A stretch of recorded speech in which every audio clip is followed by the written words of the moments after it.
Right, and things are very tiny in this 1280 by 720 viewport, so I'm just going to maximize the viewport like that. See if I can get a bit more space.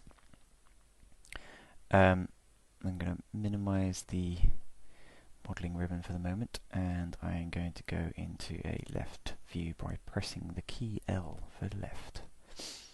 Right, so we're going to do a bit of spline modeling first, and so I'm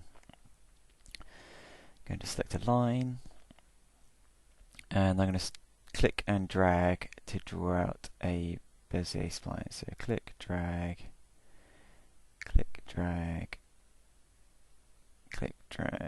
etc.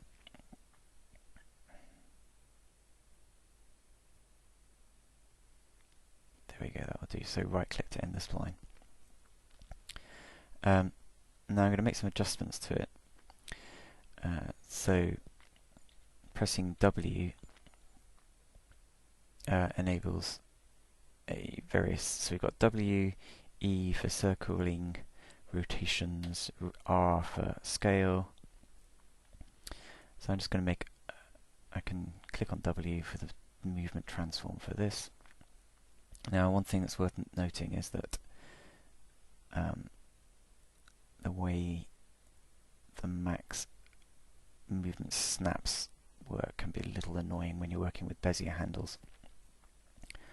So if I right click on a viewpoint and I turn on axis constraints, a little floating, whoops, come back, a little floating axis constraint windows, and you can see what's happening. So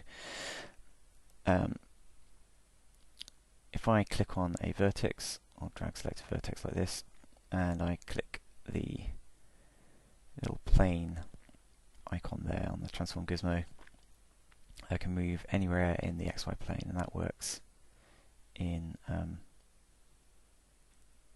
the orthogonal views as well, and perspective views, so I can keep track of what I'm doing. So I don't want to do that and drag it off plane, I want to keep it in plane, so I'm just going to stay in the left viewport.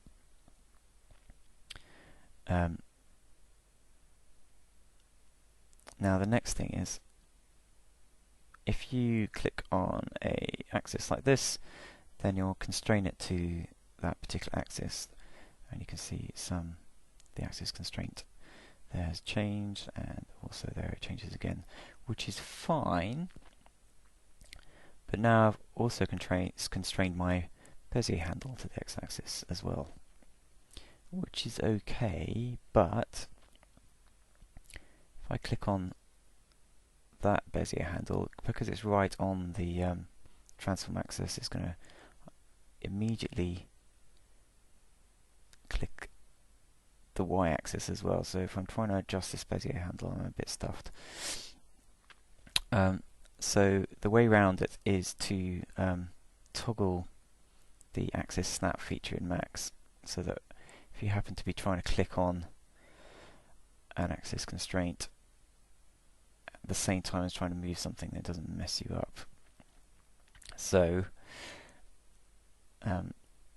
just click on that plane there, change it to XY, and if I do Control Shift X, you can see it turns back to the old axis tripod, and you can see those two lines are red, indicating that I can move anywhere in that plane.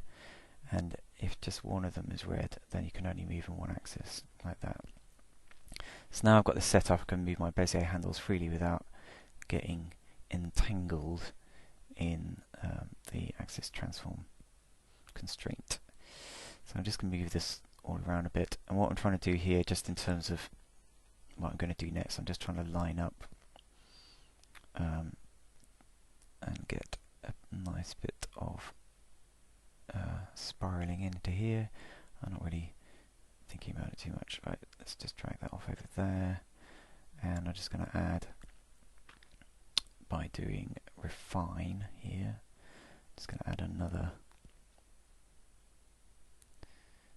vertex in here, adjust it, and that will do for the moment, like that.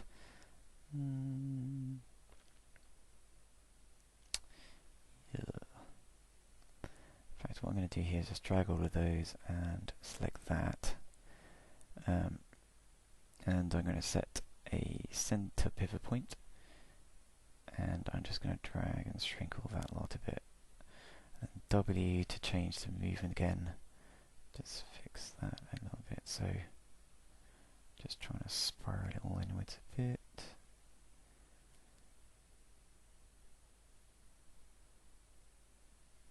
There we go, that'll do. It's only a demo.